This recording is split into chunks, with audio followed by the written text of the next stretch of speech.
Project নাকি সরকার থেকে বন্ধ করে দিয়েছে। এই প্রজেক্ট নাকি আগের প্রধানমন্ত্রী ক্যান্সেল করে দিয়েছিল, তাই এখন সরকারি লোক এসে প্রজেক্ট বন্ধ করে দিয়েছে। এখন কি হবে আমাদের এই প্রজেক্ট? আমাদের পুরো ব্যবসা ব্যাংকের কাছে ঋণী। যদি এই প্রজেক্ট ক্যান্সেল হয়ে যায় তাহলে আমরা পথে বসে যাব। চিন্তা করো না ইরা, আমি তোমাদের প্রজেক্টটা আবারও ফিরিয়ে দিব। কিন্তু আমাকে এটা বলো আগে, কি এমন কারণ ছিল যার জন্য তোমাদের প্রজেক্ট ক্যান্সেল করে দিয়েছিল উনি? এই ব্যাপারে আব্বু বলতে পারবে। কিন্তু যে প্রজেক্ট আগের প্রধানমন্ত্রী ক্যান্সেল করেছিল তা বর্তমান প্রধানমন্ত্রী কি করে অ্যাকসেপ্ট করলো? আচ্ছা, তোমরা ফাইলে কি কিছু লেখা চেঞ্জ করেছো? এই বিষয়ে জানতে হলে তাহলে আব্বুর কাছে যেতে হবে। তাহলে এখনই চলো। এখনই যেতে হবে? হ্যাঁ, এখনই। এরপর ইরা আকাশকে নিয়ে ওদের বাড়িতে যায়, কেননা এখন অফিসের কাজ প্রায় শেষ, সেজন্য বাড়িতে যায়। ইরাদের বাড়িটাও অনেক বড়, তার উপর ইরাদের বাড়িতেও সিকিউরিটি আছে, কেননা ওনারা এই দেশের টপ বিজনেসম্যানদের মধ্যে প্রথম। কিন্তু প্রজেক্ট করার জন্য 1000 কোটি রিঙ্গিট ব্যাংক থেকে ধার নেয়, যা বাংলাদেশের হিসেব করলে 21,230 কোটি টাকা পড়ে। কেননা এই প্রজেক্টটা অনেক বড়, তাই অনেক টাকা ঋণ দিয়ে এই প্রজেক্টটা করতে হয়েছে। আকাশ ইরার সাথে ওদের বাড়িতে চলে আসে। ওখানে আকাশ গিয়ে দেখে ইরার আব্বু অনেক চিন্তিত। তার কারণ আকাশ ঠিকই বুঝতে পেরেছে। ইরা আকাশকে নিয়ে ওর আব্বুর সামনে এসে বলে, আব্বু, তোমার সাথে একজনের পরিচয় করিয়ে দিতে এসেছি। কার সাথে? তুই তো জানিস আমাদের কি অবস্থা এখন চলছে। আব্বু, ও আকাশ, একটু মাথা তুলে তাকালে চিনতে পারবে।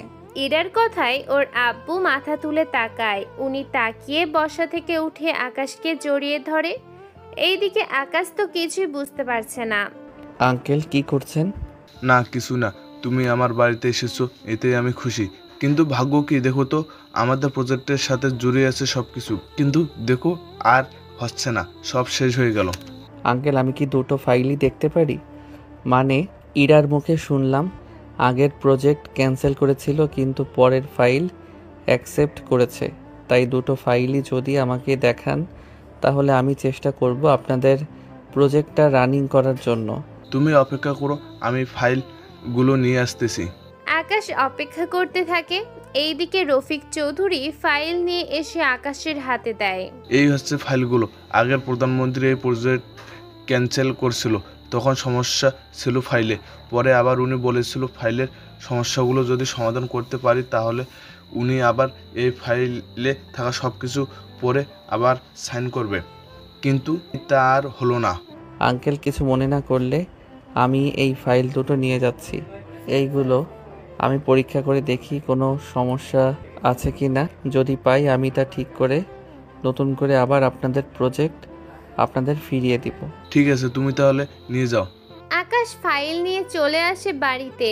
বাড়িতে এসে এই ফাইলগুলো দেখতে থাকে, কেননা আকাশ যখন দেখেছিল ফাইলগুলো তখন তো সবই ঠিক ছিল। তাহলে আগের ফাইলে কি সমস্যা ছিল তা এখন আকাশকে খুঁজে বের করতেই হবে। তাই আকাশ সারা রাত ফাইলগুলো দেখতে থাকে। ফাইল দেখে আকাশ অনেক সমস্যা খুঁজে পেল। তাই আকাশ এই সমস্যাগুলো ঠিক করে নতুন করে আবার ফাইল তৈরি করে। এই ফাইল তৈরি করতে আকাশের 2 দিন সময় লেগে যায়। এই 2 দিন আকাশ অফিসের কাজ কম করেছে, প্রয়োজন ছাড়া আকাশ অফিসে যায়নি। আকাশ ফাইল রেডি করে ইরাদের বাড়িতে আসে। তুমি এসেছো আকাশ, কিন্তু ইরা তো বাড়িতে নেই। ওই প্রজেক্ট বাঁচানোর জন্য অনেক চেষ্টা চলছে। আর কোনো চিন্তা করতে হবে না, এই নিন ফাইল। আপনারা যদি এই ফাইল অনুযায়ী প্রজেক্ট শুরু করতে পারেন তাহলে আশা করি কোনো সমস্যা হবে না। কিন্তু এই ফাইলে কি কি চেঞ্জ করছো? আপনি ফাইলটা পড়লেই বুঝতে পারবেন। যদি আপনাদের থেকে ভালো মনে হয় তাহলে আপনারা এই ফাইল আবার সাইন করাতে নিয়ে যেতে পারেন। কি করে যে তোমাকে ধন্যবাদ দেবো আকাশ। ধন্যবাদ দেওয়ার কিছু হয়নি। আমি তাহলে এখন যাচ্ছি, আপনারা কাজ করতে পারেন। আমার কাজ আছে তাই ওখানে আমাকে যেতে হবে। নাস্তা তো করে যাবে। অন্য আরেক দিন। আকাশ ওখান থেকে চলে আসে ওর বাড়িতে। আজকে আকাশ অফিসে যাবে না, তাই ঈশাকে পাঠিয়ে দিয়েছে অফিসে।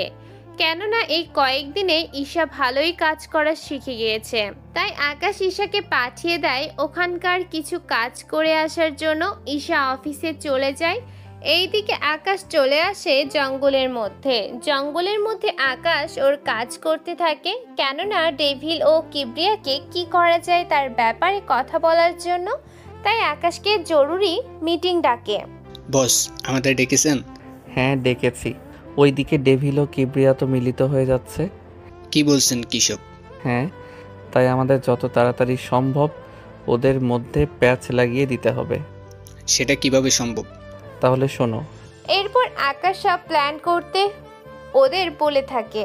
সব কিছু বলা শেষ হলে আকাশের, কেননা ওদের মধ্যে এই পেজটা একবার লেগে গেলে ওরা কখনোই আর একত্রিত হতে পারবে না। সব দিনে প্ল্যান করে আকাশ চলে আসে। এইদিকে ডেভিল ও কিবরিয়ার কাছে খবর পৌঁছে যায় যে আগের প্রধানমন্ত্রী যে প্রজেক্ট ক্যান্সেল করে দিয়েছিল তা আবার ওনারা সাবমিট দিবে। যদি এইবার সাবমিট হয়ে যায় তাহলে তো ডেভিল ও কিবরিয়াই বেশি লস হবে। তাই ডেভিল ও কিবরিয়ার সকালেই আকাশের অফিসে এসে হাজির। কি ব্যাপার মিস্টার ডেভিল ও কিবরিয়া সাহেব, আপনারা আমার অফিসে কি মনে করে? এসেছি কিছু দরকারি। তা কি প্রয়োজন শুনি? আপনি শরীফ চৌধুরীকে কি চিনেন? হ্যাঁ চিনি তো, উনি টপ বিজনেসম্যানদের মধ্যে 1 নম্বরে আছে। কিন্তু আপনারা কেন ওনার বিষয়ে খবর নিতে এসেছেন? ওনার একটা প্রজেক্ট আছে, ওই প্রজেক্ট আপনি ক্যান্সেল করে দিবেন। প্রজেক্ট যদি ঠিক থাকে তাহলে ক্যান্সেল কেন করব? কারণ ওই প্রজেক্ট হলে সবচেয়ে আমার বেশি ক্ষতি হবে। তাই আপনাকে বলতেছি ওই প্রজেক্ট ক্যান্সেল করে দিবেন। তার বিনিময়ে আপনি যা চাইবেন তাই পাবেন। ঘুষ দিচ্ছেন আমাকে? ধরে নিন তাই। যদি ক্যান্সেল না করি তাহলে কি হবে? আমাদের ক্ষতি হবে। আর আমার ক্ষতি হবে তা আমি তো কখনো মেনে নিব না মিস্টার আকাশ। যাক, ভালো লাগলো আপনার সাহস দেখে। একজন এমপি হয়ে আপনি একজন প্রধানমন্ত্রীকে চ্যালেঞ্জ করছেন এটা ভেবে। আমিও দেখে নিব ওই ফাইলটা কি করে আপনার কাছে এসে পৌঁছায়। মানে হলো ওই ফাইল কখনো আপনার অফিসে এসে পৌঁছাবে না, কারণ পথেই আপনাদের লোক আছে যারা ফাইল আনতে বাধা দিবে। ওই কথাই, ফাইল এখানে পৌঁছাবে না। না পৌঁছালে আমার কি করার? স্যার তাইলে এবার আসি। এইদিকে ডেভিল চলে যায় কিবরিয়াকে নিয়ে। অন্যদিকে আকাশ ভাবতে থাকে, যে করেই হোক ইরাকে তো বাঁচাতে হবে, কারণ ওরা ফাইলের সাথে সাথে যদি ইরারও কোনো ক্ষতি করে বসে। এইসব ভেবে আকাশ অফিস থেকে বের হয়ে যায়। অফিস থেকে বের হয়ে আকাশ কিংয়ের পোশাক পরে চলে আসে ইরাকে বাঁচাতে। কেননা আকাশ প্রধানমন্ত্রী হয়ে ওকে বাঁচাতে গেলে সমস্যা আছে, তাই এই বেশ ধারণ করে। আকাশ কিং সেজে গাড়ি করে যেতে থাকে। কিছু দূর গিয়ে ইরাকে কল দেয়। ইরা, তুমি কোথায়? ফাইল নিয়ে কত সময় লাগবে? এই তো 10 মিনিট লাগবে। আকাশ ইরার থেকে জায়গাটা জেনে নিল। ওখানে গিয়ে দেখে রাস্তার মধ্যে কয়েকজন লোক একটা মেয়ের থেকে ফাইল নেওয়ার জন্য জোর করছে। তাই আকাশ গাড়িটা ঘুরিয়ে নেয়, কেননা এখানে দুটো রাস্তা। ইচ্ছে করলে আকাশ এখানে আসতে পারবে না। তাই গাড়িটা রেখে তাড়াতাড়ি করে দৌড়ে আসলো ইরার কাছে। আকাশের পোশাক দেখে অনেকে ভয় পেয়ে গেল, কেননা এই পোশাকে তো কিংয়ের লোক আসে। তাই ওরা কিছুটা ভয় পেয়ে যায়। তোরা যদি নিজের ভালো চাস তাহলে এই মেয়েটাকে এখানেই ছেড়ে দে, নয়তো তোদের কারোর জন্য ভালো হবে না। আকাশের কথায় ওরা আকাশকে মারতে আসে। আকাশও ওদের মারতে থাকে। মারার এক পর্যায়ে আকাশ ইরাকে গাড়িতে উঠিয়ে দিলে ইরা গাড়ি চালিয়ে চলে যায় ওখান থেকে। এইদিকে ইরা চলে যাওয়ার পর আকাশ ওখান থেকে বাকি সব লোকদের গুলি করে মেরে ফেলে। ওদের সবাইকে মেরে আকাশ ওর গাড়িতে উঠে বসে এবং নিজের পোশাক চেঞ্জ করে ওর অফিসে চলে আসে। এই দিকে আকাশ অফিসে ফিরে রুমের দিকে যেতে থাকে। তখনই টিভির দিকে আকাশের চোখ পড়ে। তাই টিভি দেখার জন্য আকাশ দাঁড়িয়ে যায়। টিভিতে দেখাচ্ছে একটু আগে রাস্তায় কয়েকজন লোকের সাথে মারামারি করেছে কিংয়ের লোক। তবে একজন মাত্র লোক ছিল সেখানে। লোকটার পোশাক দেখে নির্ধারণ করা যায় লোকটা কিংয়ের লোক ছিল। যেহেতু লোকটা মুখে মাস্ক ছিল তাই ওর চেহারা দেখা যাচ্ছে না। এইদিকে আকাশ স্বস্তির নিঃশ্বাস ছেড়ে ওর কেবিনের দিকে যেতে থাকলো, তবে মুখে মাস্ক এবং প্রয়োজনীয় সব ড্রেস পরে। আকাশ ওর কেবিনে গেলে ওখানকার সবাই দাঁড়িয়ে সালাম দেয়। আকাশ ওদের সালাম নিয়ে নিজের চেয়ারে গিয়ে বসে। তো বলুন আপনারা কী জন্য এসেছেন এখানে? স্যার আমি এসেছি আমাদের প্রজেক্ট নিয়ে। কিন্তু গত কয়েকদিন আগেই না আমি আপনাদের একটা প্রজেক্ট সাইন করেছিলাম, তাহলে এখন আবার? স্যার আমি ওই প্রজেক্টের কথাই বলেছি। আপনি যে প্রজেক্টটা সাইন করেছেন ওই প্রজেক্ট তো সরকারি লোক এসে বন্ধ করে দিয়েছিল। আমি অ্যাপ্রুভ করার পরও প্রজেক্ট বন্ধ করে দেওয়ার ওরা কে? আসলে এই প্রজেক্টটা আগের প্রধানমন্ত্রী ক্যান্সেল করে দিয়েছিল, তাই আমরা পরে ফাইল যে সমস্যা ছিল তা ঠিক করে আপনাকে দিয়েছি। পরে আপনি এই প্রজেক্ট সাইন করেন। তাহলে সমস্যাটা আগে থেকেই ছিল? হ্যাঁ স্যার। তাহলে এখন আবার কী জন্য এসেছেন? এসেছি এই প্রজেক্টটা আবার নিয়ে। এবার এই প্রজেক্টটা নতুন করে ডিজাইন করা হয়েছে। আপনি শুধু একবার দেখেন তাহলেই বুঝতে পারবেন। এবার আর সাধারণ শ্রমিকদের কোনো অসুবিধা হবে না আশা করি। তা এই প্রজেক্টের ফাইল এখন তৈরি করেছে কে? আসলে আমার বয়ফ্রেন্ড করেছিল। ও তাই নাকি? আপনি আমার প্রস্তাবে রাজি হলেন না। এখন সেই বয়ফ্রেন্ডের করা ফাইলে আমি কি করে সই করব বলেন তো? প্লিজ স্যার আপনি ফাইলটা একবার দেখেন তাহলেই বুঝতে পারবেন। তা আপনার বয়ফ্রেন্ড সে কি করে প্রজেক্টের ব্যাপারে বুঝে? স্যার আমি তো জানি না। ও নিজে ফাইলটা তৈরি করেছিল আগের আর এই নতুন ফাইলের ভিত্তিতে। আচ্ছা ফাইলটা দিন। ইরা ফাইল আকাশের হাতে দিলে আকাশ শুধুমাত্র ফাইলের প্রথম পেজ দেখে। কেননা ফাইলটা যেহেতু আকাশ নিজে তৈরি করেছে তাই প্রথম পেজ দেখলে বুঝতে পারবে। আকাশ প্রথম পেজ দেখে লাস্টের পেজটা খুলে সাইন করে দেয়। কি ব্যাপার স্যার আপনি ফাইলের ভেতরে দেখলেন না? লাগবে না দেখা, এবার যেতে পারেন। যদি এরপর কোনো সরকারি লোক আসে তাহলে ফাইলে থাকা আমার সাইন ওদের দেখিয়ে দিবেন। এরপরও যদি ওরা ঝামেলা করে তাহলে আমার পিএর নাম্বার দেওয়া আছে, কল দিবেন। সত্যি স্যার কি বলে যে আপনাকে ধন্যবাদ দিব? ধন্যবাদ দিতে হবে না, শুধু আপনার বয়ফ্রেন্ডের খেয়াল রাখবেন, কারণ এরপর থেকে হয়তো ওর পিছনে লোক লেগে থাকবে ওর ক্ষতি করার জন্য। ওর ক্ষতি কেন করবে? কারণ এই প্রজেক্টটা স্টার্ট হলে অনেকের কিছু পরিমাণে সমস্যা হবে। এখন আপনার বয়ফ্রেন্ডের জন্য সে প্রজেক্ট আবার স্টার্ট হচ্ছে, তাই ওই লোকগুলো আপনার বয়ফ্রেন্ডের ক্ষতি করতে চাইবে। চিন্তা করবেন না, আমি ওর খেয়াল রাখবো। আজকে তাহলে আসি স্যার। আসুন। ইরা চলে যাওয়ার পর ঈশা তো অবাক, কেননা ওর ভাই ওকে যতই ভালোবাসুক কিন্তু ওকে এতটুকু পর্যন্ত বুঝতে দেয়নি। এই দিকে ইরা প্রজেক্টের কাজ শুরু করে দিয়েছে। এখন ওর প্রজেক্টের জন্য সবচেয়ে বেশি সমস্যা হয়েছে কিবরিয়ার, কেননা কিবরিয়ার অনেক আস্তানাই প্রজেক্টের জন্য ধরা পড়ে যাবে। তাই কিবরিয়া অনেক কৌশল অবলম্বন করে, কিন্তু তাতেও কোনো কাজ হয় না। তাই কিবরিয়া ওর আস্তানাগুলো ওখান থেকে সরিয়ে দেয়, নতুন জায়গায় করার চেষ্টা করে। এইদিকে কিবরিয়ারও ডেভিল আকাশের সাথে দেখা করার জন্য এসেছে। আপনারা আবার এখানে এসেছেন? কি করব স্যার, আপনি আমাদের ক্ষতি করছেন, তাই আপনার সাথে তো দেখা করতেই হয়। আমি আপনাদের কি ক্ষতি করলাম? আপনাকে এত করে বলেছি ওই প্রজেক্ট ক্যান্সেল করে দিতে, কিন্তু আপনি তো তা করলেন না। আমাকে কি আপনাদের গোলাম মনে হয় যে আপনারা যা বলবেন আমি তাই করব?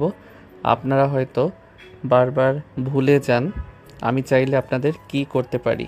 স্যার আপনিও আমাদের ভালো মানুষের রূপটা দেখছেন, কিন্তু খারাপ রূপটা দেখেননি এখনো। ওই বেরিয়ে যান আমার রুম থেকে। আকাশের চেঁচানো দেখে আসিফ দরজা খুলে বেরিয়ে এসেছে। স্যার কোনো সমস্যা হয়েছে?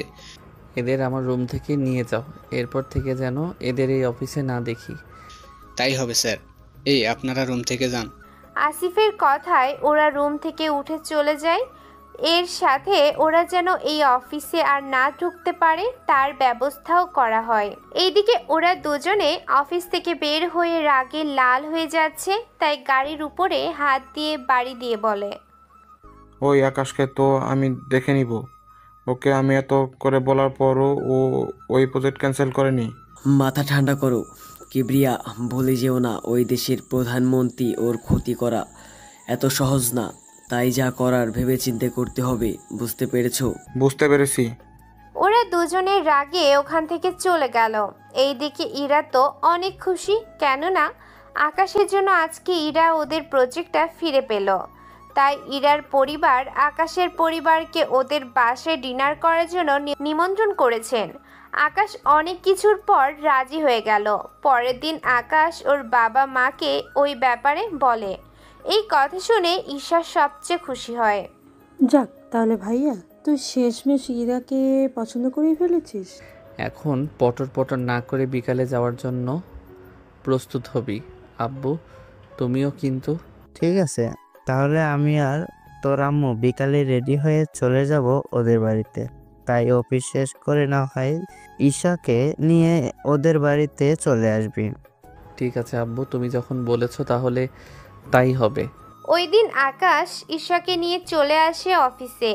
অফিসে এসে আকাশ ওর কাজ করতে থাকে। কাজ করতে করতে বিকাল হয়ে যায়। তাই আকাশের আব্বু আকাশকে কল দেয়। আকাশ, তোরা কখন বের হবি? আব্বু, এই তো 30 মিনিটের মতো কাজ আছে, ওইগুলো শেষ করে তারপর না হয় আসবো। আচ্ছা, আমরা তাহলে বের হচ্ছি। ঠিক আছে, তবে একটা কথা কিন্তু খেয়াল রাখবে। কি কথা? আমার বর্তমান পরিচয় কিন্তু ওনারা যেন না জানে। শুধু বলবে আমি চাকরি করি। কি বলছিস? এইটুকু শুধু বলবো? হ্যাঁ বাবা, এইটুকুই বলবে। আকাশের বাবা মা গাড়ি নিয়ে চলে যায়, সাথে 2 গাড়ির সিকিউরিটি নিয়ে। এইদিকে আকাশের যেতে দেরি হবে দেখে আকাশ ঈশাকেও পাঠিয়ে দেয় ইরাদের বাড়িতে। ঈশা যাওয়ার সময় ওকে সরকারি গাড়ি দিয়ে আসে, তাই ঈশার কোনো সমস্যা হয়নি যেতে। ঈশা ওই বাড়িতে গিয়ে ভিতরে ঢুকে যায়। ওই তো আমার মেয়ে চলে এসেছে। তাহলে আকাশও নিশ্চিত চলে এসেছে? না আব্বু, ভাইয়া আসেনি। বাবা, আমি তো বলেছি ওকে আসার জন্য, কিন্তু ঈশা তোমাকে তো খুব চেনা চেনা লাগছে। আমাকে কি করে চেনা চেনা লাগবে? মনে পড়েছে তুমি প্রধানমন্ত্রীর পিএ, কিন্তু তোমার ভাইয়া ও ওই অফিসে কাজ করে, তাহলে আসলে না কেন একসাথে? আসলে ভাইয়া কাজ পড়ে গিয়েছিল, তবে চিন্তা নেই, ভাইয়া সন্ধ্যের পর আসবে। আঙ্কেল আন্টি ঈশা, আপনারা তাহলে নাস্তা করে নিন আর আমাদের বাড়িটা ঘুরে দেখবেন। আচ্ছা ঠিক আছে। ওনাদের জন্য নাস্তার ব্যবস্থা করতে যায়। এই দিকে আকাশ কাজ শেষ করে। কাজ শেষ করার দিকে অনেকবার কল দিয়েছে। আকাশ অফিস শেষ করে বাড়িতে যায়। বাড়িতে গিয়ে আকাশ নিজের ড্রেস চেঞ্জ করে নেয়। ড্রেস চেঞ্জ করে আকাশ গাড়ি করে ইরাদের বাড়িতে আসতে থাকে। আকাশ ইরাদের বাড়ির কাছাকাছি আসলে ওর গাড়ির সামনে কয়েকটা গাড়ি দাঁড়ায়, যেগুলো মনে হচ্ছে আগে থেকেই দাঁড়িয়ে আছে আকাশের জন্য। আকাশ গাড়ি থেকে নেমে ওদের কাছে যায়। কে রে, এভাবে রাস্তার মাঝখানে গাড়ি রেখে নিয়েছিস? আকাশ অনেকক্ষণ ধরে কথা বলে যাচ্ছে, কিন্তু গাড়ি থেকে কেউ বেরই হচ্ছে না। তাই আকাশ গাড়ির কাছে যায়। ওখানে যেতেই কয়েকজন লোক আকাশের উপর গুলি করতে থাকে।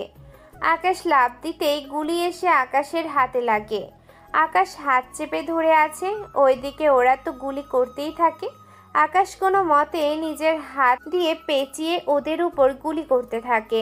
এই দিকে আকাশ ওদের সাথে আর পেরে ওঠে না, কেননা হাতে গুলি লাগার কারণে এমনটা হয়েছে।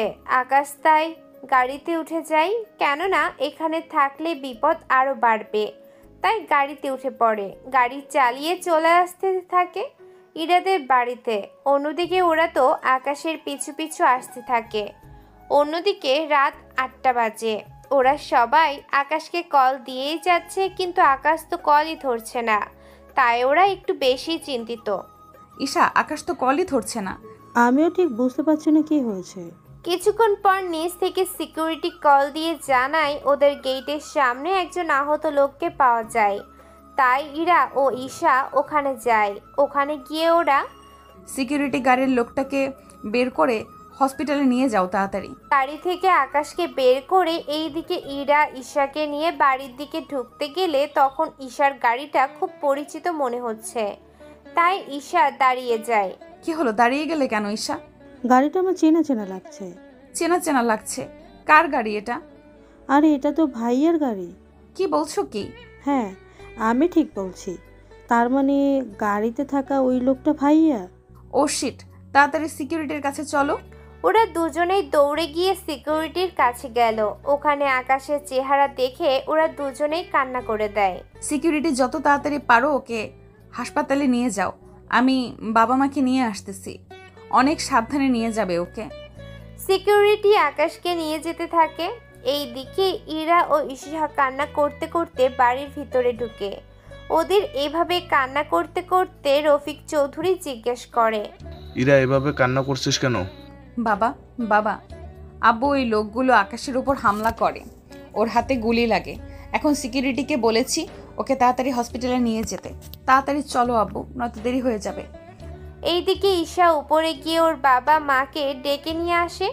রফিক সাহেব, তাড়াতাড়ি চলুন, কোন হসপিটালে নিয়ে গিয়েছে? আঙ্কেল চলুন তাড়াতাড়ি। এরপর ওরা সবাই বেরিয়ে পড়ে।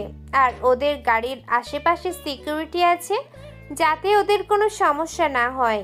এইদিকে সিকিউরিটি আকাশকে হসপিটালে নিয়ে আসে। হসপিটালের ডক্টর ওকে নিয়ে আইসিইউতে নিয়ে যায়। এর মধ্যে ইরা ও ঈশা ওদের বাবা মাকে নিয়ে চলে আসে হসপিটালে। হসপিটালে সিকিউরিটিকে জিজ্ঞেস করলে ওরা জানায় ডক্টর ভিতরে নিয়ে গিয়ে দেখতেছে। কিছুক্ষণ পর ডক্টর বেরিয়ে এলো। পেশেন্ট এর আত্মীয় স্বজন কি এসেছে? জি, আমি ওর বাবা। দেখুন, ওনার হাত থেকে অনেক রক্ত বাহির হয়ে গেছে, তাই ওনাকে রক্ত দিতে হবে। কিন্তু বর্তমানে আমাদের এইখানে রক্ত নেই, তাই আপনারা রক্তের ব্যবস্থা করেন। ওনার রক্তের গ্রুপ A+। ঠিক আছে, আমি তাড়াতাড়ি ব্যবস্থা করছি, কিন্তু আমার রক্ত পরীক্ষা করা ছাড়া আমার ছেলেকে রক্ত দেওয়া যাবে না। তাহলে আপনারা এখন কয়েকজন লোক নিয়ে আসুন, তাহলে তো হই। এইদিকে ইরা ডক্টরকে জানায়, ডক্টর আমি রক্ত দিব। তাহলে চলুন আমার সাথে। নার্স, ওনার থেকে এক ব্যাগ রক্ত নিয়ে তাড়াতাড়ি আসুন। ইরা নার্সের সাথে চলে যায়। কিছুক্ষণের মধ্যে নার্স ইরার থেকে রক্ত নেওয়া শেষ হয়ে গেলে ইরা কিছুক্ষণ শুয়ে থাকে। অন্যদিকে নার্স এসে রক্ত নিয়ে গেলে আকাশের অপারেশন করতে থাকে। 1 ঘন্টা পরে আকাশের অপারেশন শেষ হয়। দেখুন, উনি এখন ঠিক আছে। আমরা পুলিশকে খবর দিয়েছি, যেহেতু এটা পুলিশ কেস, তাই পুলিশ এসে বাকিটা দেখবে। এইদিকে পুলিশের কথা শুনে আকাশের আব্বু আম্মু ও ঈশা ওরা তো ঘাবড়ে যায়। ডক্টর, এখানে পুলিশকে জানানোর কি প্রয়োজন ছিল? দেখুন, এটা ফর্মালিটি। কিছুক্ষণ পর ওনাকে বেড়ে নিয়ে যাওয়া হবে, আর ওনার সেন্স ফিরতে এখনো 5-6 ঘন্টা দেরি হবে। কিন্তু তাহলে এখন পুলিশকে কল দেওয়ার কি প্রয়োজন ছিল? চিন্তা করবেন না, ওনারা এখন আসবে না, 5 ঘন্টা পর আসবে। তাহলে আমি এখন চলি। ডক্টর চলে যায়। এইদিকে আকাশের আব্বু প্রতিটা থানায় কল দিয়ে জানিয়ে দেয় হসপিটালে যেন কোনো পুলিশ না আসে। এইদিকে আকাশকে নিয়ে যাওয়া হলো কেবিনে। তখন রাত 11টা বাজে। রফিক সাহেব, আমি বলছিলাম কি, আপনারা এখন না হয় বাড়িতে চলে যান, কালকে সকালে না হয় আসবেন। কিন্তু এরা কি যেতে রাজি হবে?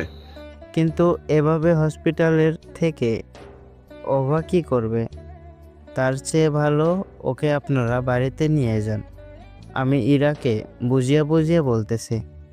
আকাশের আব্বু ইরাকে অনেক বুঝিয়ে বাড়িতে পাঠানোর ব্যবস্থা করে।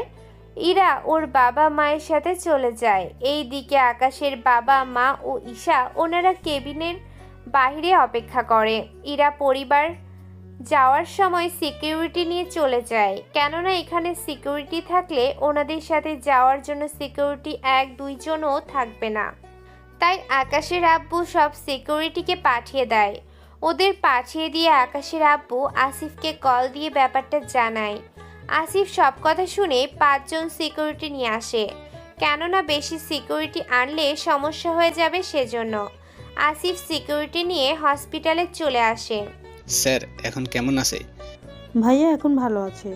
আচ্ছা, আপনাকে তো বলছি কোনো সিকিউরিটি আনতে যাবেন না, তাহলে কেন আনতে গেলেন? দেখুন, ওরা যদি আবারও অ্যাটাক করতে আসে তখন কি করব? উফু, এই হসপিটালের এমনিতেই গেটের সিকিউরিটি আছে, কিছু হলে ওরা ব্যাপারটা দেখে নেবে। আপনি একটা কাজ করুন, ওদের বলেন হসপিটালের গেটে পাহারা দিতে, বাকি কয়েকজন রুমের সামনে থেকে একটু দূরে। আমি ভিতরে থাকবো, আপনারা বাইরে থাকবেন। কোনো সমস্যা হলে আমি আপনাদের ডেকে পাঠাবো। Okay ma'am. সিকিউরিটি বাহিরে ও রুমের বাহিরে পাহারা দিতে থাকে। অন্যদিকে ঈশা কেবিনে আকাশের পাশে বসে থাকে। এভাবে 2-3 ঘন্টা পর হয়ে যাওয়ার পর পুলিশ আসে, কেননা ডক্টর কল দেয়াতে পুলিশ আসে। কি ব্যাপার আসিফ স্যার, আপনি এখানে কেন? আমার তো একই প্রশ্ন, আপনি হসপিটালে কেন? না, আসলে এই হসপিটাল থেকে কল দিয়েছিল। ওনারা জানিয়েছে এই হসপিটালে একজন পেশেন্ট এসেছে। ওই পেশেন্টের হাতে গুলি লাগছে, তাই কথাবার্তা বলার জন্য এসেছি। ও, তা পেয়েছেন ওনাকে? না স্যার, ডক্টর বলেছে আসবে। ওই তো ডক্টর এসে গিয়েছে। কি হলো, আপনারা এসে গেছেন? এই যে রুমের ভিতর পেশেন্ট আছে, আমি ওর কথা বলছি। তাই তো। কি বলেন? আমি তো এই পেশেন্টের জন্য এসেছি। স্যার, উনি কি আপনার কেউ হয়? হ্যাঁ, আমি যেহেতু আছি তাই তোমাদের এখানে থাকতে হবে না, তোমরা এখন আসতে পারো। ঠিক আছে স্যার, তাহলে আমরা চলে যাচ্ছি। পুলিশ চলে যায়। এইদিকে আকাশের রুমের জানালার পাশে ইরা কারো ছায়া দেখতে পায়, তাই জানালা না খুলে বাহিরে এসে আসিফকে ভিতরে আসতে বলে। ম্যাম, কোনো সমস্যা? ওই দেখুন জানলার পাশে ওটা কিসের ছায়া? অনেকক্ষণ ধরে দেখছি। দেখে তো মানুষের ছায়া মনে হচ্ছে, তার মানে? আসিফ নিচে কল দিয়ে সিকিউরিটিদের আকাশের জানালার পাশে কে আছে তা চেক করতে বলে। তাই সিকিউরিটিগুলো আকাশের জানালার পাশের ওই দিকটায় যায়। ওখানে ওরা গিয়ে 2জন মানুষকে দেখতে পায়, তাই ওখান থেকে ওদের মেরে ফেলে দেয় সিকিউরিটিগুলো। ওরা মারা যাওয়ার 2 ঘন্টা পর আকাশের জ্ঞান ফিরে। আকাশ জ্ঞান ফিরে ওর পাশে ঈশাকে দেখতে পায়। ঈশা তখন জেগেছিল। ঈশা, তুই এখনো জেগে আছিস কেন? ভাইয়া, কি যে বলিস না, তোর এই অবস্থা আর আমরা সবাই ঘুমাবো তা কি করে হয়? তা বাকি সবাই কোথায়? আমাকে এখানে কে নিয়ে এসেছে? তাহলে শোন, বাইরে বাবা মাকে অনেক বোঝানোর পর ঘুমানোর ব্যবস্থা করে দিয়েছি, আর আসিফও আছে। বাকি রইল তোর এখানে আসার ব্যাপারটা। এরপর ঈশা ওর ভাইয়াকে সব কথা বলতে থাকে। ওখানে কি হয়েছে না হয়েছে সব কথা বলতে থাকে। তাহলে তো ইরা অনেক কেঁদেছে, তাই না? বাহ, এরা কেঁদেছে সেই কথা জিজ্ঞেস করেছিস, অথচ আমি কেঁদেছে কি না তা তো জিজ্ঞেস করলি না। তুই তো এখনো কাঁদছিস, তাই তোর কথা জিজ্ঞেস করিনি। আচ্ছা, আমি এখান থেকে কখন যেতে পারবো? জানি না, তুই এখন রেস্ট নে। সকালে ইরা ওর বাবা মাকে নিয়ে আসবে। তোর জন্য সব কিছু লন্ডভন্ড হয়ে গেল। আমি কি করলাম? কে বলেছিল মারামারি করতে? এখন হাতে যে অবস্থা করেছিস, তাই বেশি কথা না বলে এখন ঘুমা। আকাশ ঈশার কথায় ঘুমিয়ে যায়। এই দিকে সকাল হতেই আসিফ ঈশার কথায় সব সিকিউরিটিদের পাঠিয়ে দেয় এবং অফিসে কল দিয়ে জানিয়ে দেয়, আমাদের প্রধানমন্ত্রীর যতগুলো মিটিং আছে তা ক্যান্সেল করে দাও, এবং আমি না বলা পর্যন্ত কোনো লোককে ওনার রুমে যেতে দিবে না, এবং উনি কয়েকদিন অফিসে আসবে না। তাই ওনার কাজগুলো ওনার ফিয়ে কাজগুলো করবে। সকাল 8টা বাজে। ইরা ওর বাবা মাকে নিয়ে হসপিটালে চলে আসে, সাথে ওনাদের জন্য খাবার নিয়ে চলে আসে। ওরা হসপিটালে এসে ওখানে আসিফ ও ঈশার সাথে ওর বাবা মাকেও দেখতে পায়। এই কি আপু, তুমি এত তাড়াতাড়ি চলে এলে? বারে, আমার জীবনটা এখানে, তাহলে দেহটা ওখানে থেকে কি করবে? তাই চলে এলাম আমি। কিন্তু তোমার হাতে এগুলো কি? তেমন কিছু না, তোমাদের জন্য খাবার এনেছি। তুমি তোমার বাবা মা ও আসিফ ভাইয়ের জন্য এনেছি। তা ভাইয়ের জন্য কি আনুনি? এনেছি, ওর জন্য স্পেশালভাবে এনেছি। তাই তুমি ওনাদের খাওয়ানোর ব্যবস্থা করো, আমি না হয় তোমার ভাইয়াকে খাইয়ে দেই। বারে, বিয়ের আগে এত দরদ, না জানি বিয়ের পর আরও কি কি দেখতে হবে। আচ্ছা, আমি গেলাম, তুমি ভাইয়ের কাছে যেও। ঈশা ওর বাবা মাকে এবং আসিফ ও বাকিরা খেতে থাকে। অন্যদিকে ইরা আকাশের মুখ ফ্রেশ করে দিয়ে আকাশকে খাইয়ে দিতে থাকে। আকাশ খাচ্ছে, এর সাথে ইরা চোখের পানি ফেলছে। কি হলো ইরা, কাঁদছো কেন? আমার জন্য আজকে তোমার এই অবস্থা। থাক না এইসব কথা। তুমি যদি আমাদের এই প্রজেক্টটায় হেল্প না করতে, তাহলে এই সমস্যাটা হতো না। আমাকে প্রধানমন্ত্রী বারবার বলে দিয়েছিল ওরা তোমার উপর হামলা করতে পারে, কিন্তু আমি যদি একটু খেয়াল রাখতাম তাহলে আজকে এমনটা হতো না। এখন এসব কথা বলে কি হবে? তুমি ঠিক আছো তো? চোখ এইভাবে ফুলিয়ে রেখেছো কেন? রাতে অনেক কেঁদেছো, তাই না? না, আমি কেন কাঁদতে যাব? বুঝতে পেরেছি। আকাশকে খাওয়ানোর সময় ডক্টর চলে আসে। ডক্টর, আমরা ওকে কবে নিয়ে যেতে পারবো? তাই তো দুপুরের আগে ডিসচার্জ করে দেব। এখন দেখছি ও অনেকটা সুস্থ। ধন্যবাদ ডক্টর। এইদিকে দুপুরবেলায় আকাশকে হসপিটাল থেকে বাড়িতে নিয়ে যাওয়া হবে, তাই সব কিছু অ্যারেঞ্জমেন্ট করা হয়েছে। আকাশের গাড়ির আগে পেছনে সিকিউরিটি দিয়ে রাখা, কেননা পথে কোনো বিপদে যেন না হয়, তাই আসিফ সিকিউরিটি আনিয়েছে। অন্যদিকে ইরা আসতে চাইলে ঈশা মানা করে। দেখো ভাবি, তুমি বিয়ের আগে আমাদের বাড়িতে আসাটা কি ঠিক হবে? তাহলে এখনই বিয়ে করে নেই, তাহলে তো যেতে পারবো। ইরার কথা শুনে ওখানে থাকা সবাই অবাক, কেননা ইরা ওই বাড়িতে আকাশের সাথে যাওয়ার জন্য বিয়েও করে নিতে রাজি। সে কি মা, এখন এইখানে কি করে বিয়ে? এখানে করতে হবে না, কাজী অফিসে গাড়ি যাবে, ওখানে আমরা বিয়ে করব। তারপর আমি আকাশের সাথে ওর বাড়িতে যাব। তাছাড়া ওর এই অবস্থায় ওর সেবা করার জন্য তো আমাকে যেতে হবে। এইদিকে ইরার কথায় সবাই কিছুটা অবাক হয়, কিন্তু কি করার ইচ্ছে, ইরার জেদের কারণে গাড়ি কাজী অফিসে নিয়ে যাওয়া হয়। ওখানে ওদের দুজনেরই বিয়ে দেওয়া হয়। বিয়ে শেষ হলেই ইরা ওর বাবা মাকে বলে, আব্বু আম্মু তোমরা এখন বাড়িতে যাও, আমি শ্বশুর বাড়িতে যাচ্ছি। আর হ্যাঁ, আমার ব্যাগ গুছিয়ে দিয়ে ড্রাইভারকে দিয়ে পাঠিয়ে দিবে। আমি তাহলে গেলাম আম্মু। এইদিকে ইরার কাণ্ডে ওখানকার সবাই হাসবে না কাঁদবে কিছুই বুঝতে পারছে না। সত্যি ভাবি, তুমি পারো বটে। কেউ যে নিজের স্বামীর জন্য এত পাগল তা তোমাকে না দেখলে বুঝতে পারতাম না। আচ্ছা ভাবি, আমাদের মতো গরিবের বাড়িতে তুমি থাকতে পারবে তো? কেন পারবো না? ভালোবাসার মানুষের সাথে যে কোনো জায়গায় থাকা যায়। তাই আব্বু সময় করে কিন্তু পাঠিয়ে দেবে। ওখান থেকে সবাই ইরাকে নিয়ে ঈশা ওদের বাড়িতে আসতে থাকে। অন্যদিকে ইরার বাবা মা ওনাদের বাড়িতে চলে যায়। এইদিকে ইরা আকাশের বাড়িতে এসে তো হা হয়ে তাকিয়ে থাকে। ঈশা, তোমরা কি ভুল কোনো জায়গায় চলে এসেছো নাকি? ভুল ঠিকানা কেন হবে? না মানে এত বড় বাড়ি, তাছাড়া তোমরা যে চাকরিটা করো তা দিয়ে তো এই রকম বাড়ি তো দূরের কথা, সুইমিং পুল এটার খরচও হবে না।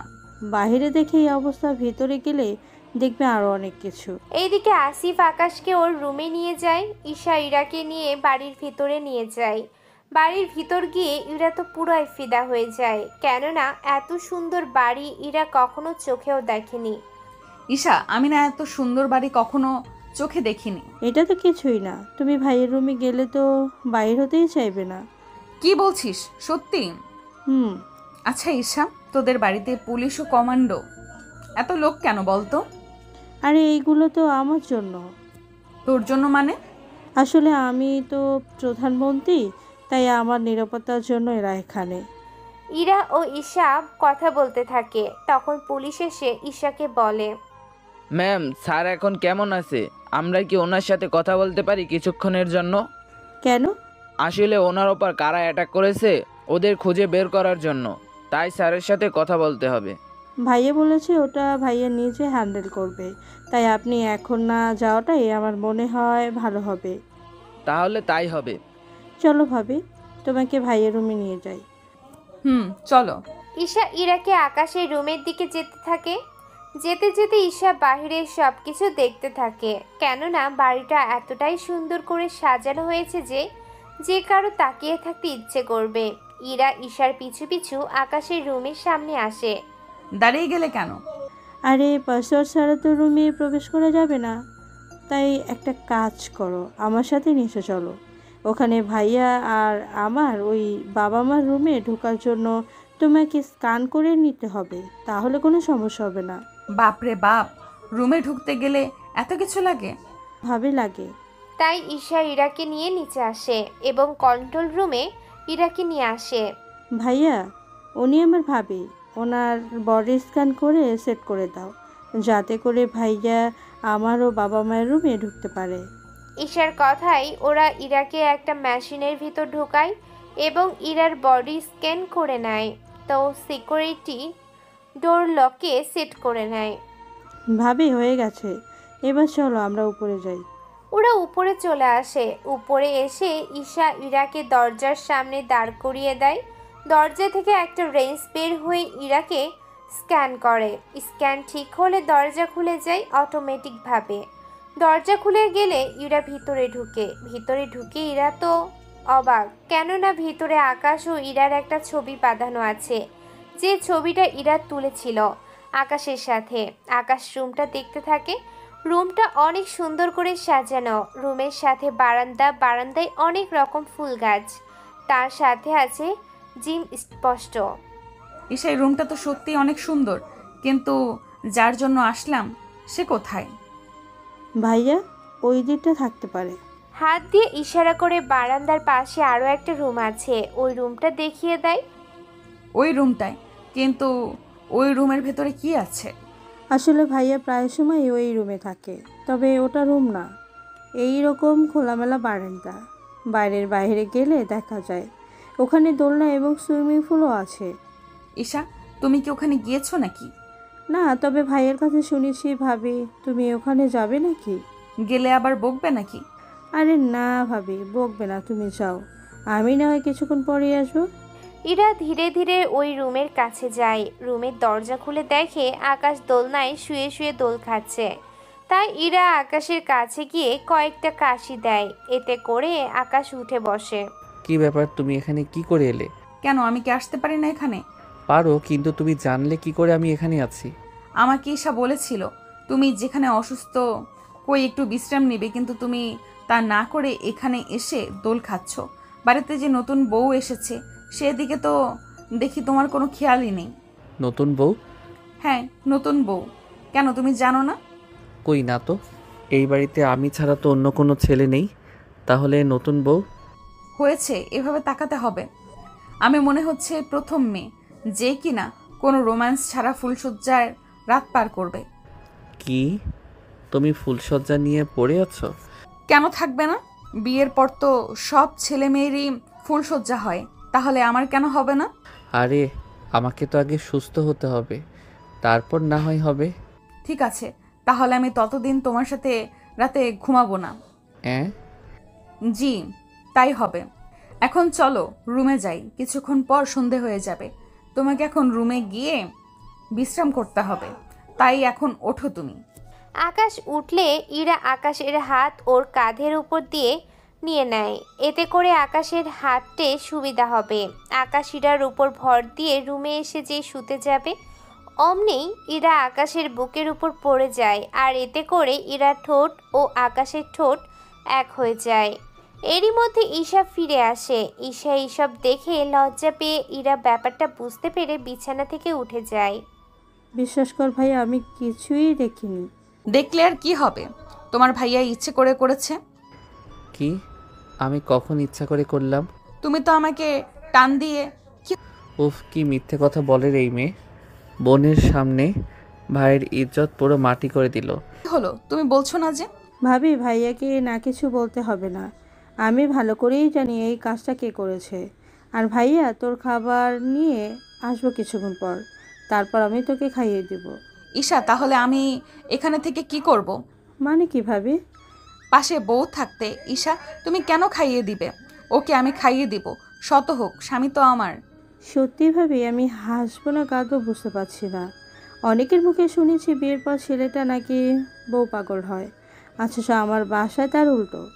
এখানে বিয়ের পর বউ দেখি স্বামী পাগল হচ্ছে। দেখ ঈশা, আমি তো ওর সেবা করার জন্যই এসেছি, তাই না? তাই ওকে খাইয়ে দিতে চেয়েছিলাম। আচ্ছা ভাবি, দিও। এইদিকে ইরা খাবার নিয়ে এসে আকাশকে খাইয়ে দেয়।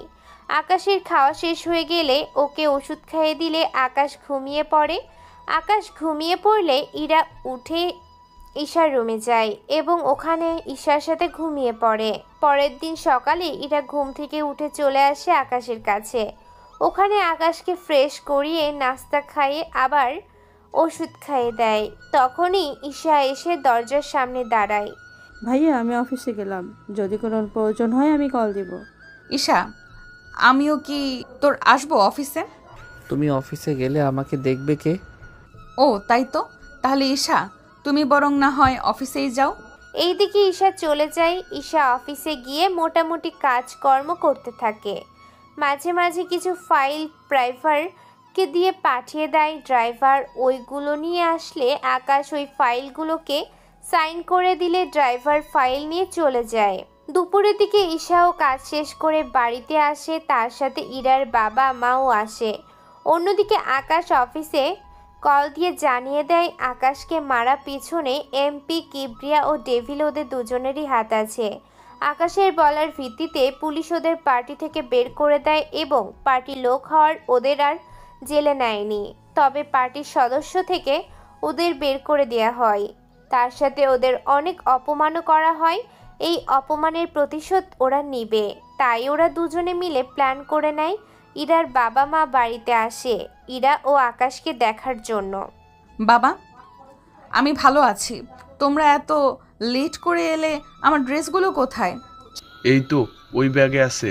চলো আমার সাথে তোমরা। ইরা ওর বাবা মাকে নিয়ে আকাশের রুমে গেল। আকাশের রুমের আশেপাশে ওনাদের দেখালো, সাথে বারান্দাও।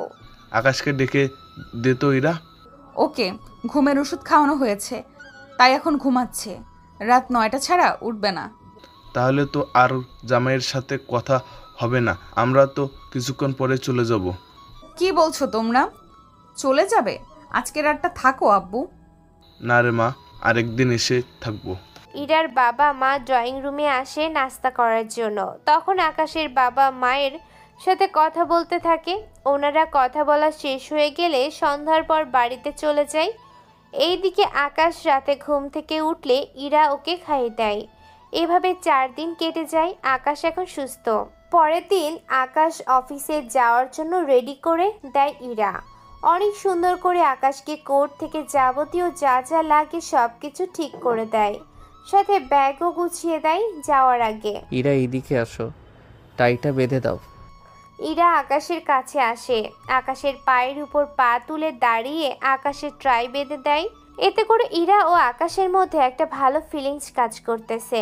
ইরা, কেমন অনুভূতি হচ্ছে তোমার? সত্যি তো অনেক ভালো লাগতেছে। এবার চোখ বন্ধ করো তুমি। কেন? আরে করোই না। ইরা চোখ বন্ধ করলে আকাশ ইরার কপালে একটা চুমু দেয়। এতে ইরা অনেক লজ্জা পায়। লজ্জা পেয়ে ইরার রুম থেকে দৌড়ে বেরিয়ে যায়। আকাশ ওর ফাইল নিয়ে ইরাকে নিয়ে বেরিয়ে আসে। এইদিকে ইরা বাড়িতে একা একা বসে আছে, কেননা আকাশের বাবা মা ছাড়া তো অন্য কেউ নেই। তাই কিছুক্ষণ পর ইরা আকাশকে কল দেয়। ভাইয়া, ভাবি কল দিচ্ছে। আচ্ছা এইদিকে দে ফোন। ইরা কল দিলে আকাশ কথা বলতে থাকে। আকাশ প্রায় অনেকক্ষণ ধরে ইরার সাথে কথা বলে। এইদিকে আকাশের অপেক্ষা করতে থাকে বাহিরের লোকজন। এইদিকে ঈশা ভাবতে থাকে ওর ভাই কতটা ভালো। যদি ও ঈশা এত তাড়াতাড়ি বিয়ে নিয়ে ভাবছে না। কল কেটে দিয়ে আকাশ করতে যায়। অনেকক্ষণ পার হয়ে যাবার পর আকাশ রুম থেকে বের হয়ে আশেপাশে ঈশাও ছিল। কেন আকাশ একটা মিটিংয়ে যাবে, তাই ওরা দুজনে অফিসের বাইরে এসে দেখে ইরা গাড়ি পার্ক করে অফিসের ভিতরের দিকে আসছে। ইরাকে দেখে ঈশা ও আকাশ দাঁড়িয়ে যায়। ঈশা, আমি যা দেখছি তুইও কি তাই দেখছিস? তাই তো, ওটা তো ভাবি। এখানে কেন এসেছে? ওই, আমাকে কেন বলছিস? তোর বউ, তোরই তো জানার কথা। এই সময়ে মজা করছিস তুই? একটা কাজ কর, তুই এদেরকে ভিতরে নিয়ে যা, আমি তোর ভাবিকে ম্যানেজ করে এখান থেকে বের করে দিচ্ছি। ঠিক আছে। ঈশা বাকি অফিসারদের নিয়ে চলে যায় ভেতরে। অন্যদিকে আকাশ ইরার কাছে যায়। কি ব্যাপার ইরা, তুমি এখানে? হ্যাঁ, চলে এলাম। বাড়িতে একা একা বোর হচ্ছি, তুই ভাবলাম একবার এখানে এসে ঘুরে যাই। কিছুক্ষণ পর আব্বুর কাছে যাব। হ্যাঁ বেশ, তো যাও, তোমার আব্বুর কাছে, এতে ওনারই ভালো হবে। ওই আমার শ্বশুরমশাইয়ের কথা বলেছি। তাহলে চলো, অনেকটা পথ এসেছো, কিছু তো খেয়ে যাও। না, অন্য একদিন। এখন তাহলে আমি যাই। তুমি কি একা একা এসেছো? হ্যাঁ, কেন বলো তো? তুমি জানো না আমাদের কত শত্রু? দাঁড়াও, আমি তোমার সিকিউরিটির ব্যবস্থা করতেছি। আকাশ ডাক দিতে কয়েকজন পুলিশ এলো। স্যার, আমাদের ডেকেছেন? হ্যাঁ, ওনাকে সম্পূর্ণ সিকিউরিটি দিয়ে আমাদের অফিসে পৌঁছে দিয়ে চলে আসবে। দেখবে কোনো অসুবিধা যেন না হয়। যদি কেউ পথে ঝামেলা করবে তাহলে গুলি চালাবে। তাহলে তাই হবে স্যার। ম্যাম চলুন, আপনাকে পৌঁছে দেই। যাও ইরা, ওদের সাথে যাও, অফিসে গিয়ে আমাকে কল দিও, আব্বু তোমাকে নিজে এসে নিয়ে যাবে। ঠিক আছে। ইরা যাওয়ার আগে আকাশকে জড়িয়ে ধরে, আর ওখানে কয়েকজন মিডিয়া থাকায় ওরা ভিডিও করে নেয়। যদি আকাশ বুঝতে পারেনি, পুলিশ ইরাকে সিকিউরিটি দিয়ে নিয়ে যেতে থাকে। এইদিকে মিডিয়া আকাশ ও ইরার ব্যাপারটা নিউজে দিয়ে দিল, সাথে আকাশের নামে অনেক আজে বাজে কথাও আসে। এইদিকে ইরা অফিসের পৌঁছে গিয়ে দেখে আকাশের আব্বু বাহিরে দাঁড়িয়ে আছে ফুল হাতে নিয়ে।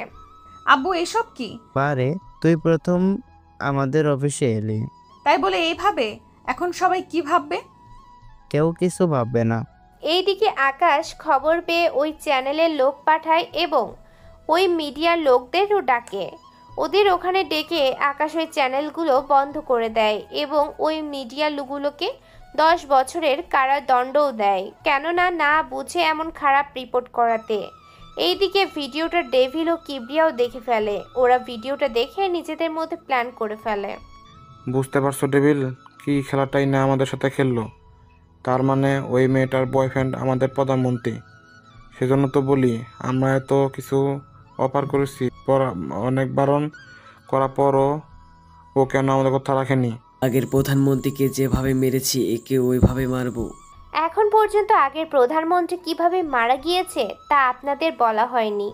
তাহলে চলুন সংক্ষেপে ওনার মৃত্যুর কিছু কাহিনী আপনাদেরকে বলি। ফ্ল্যাশব্যাক।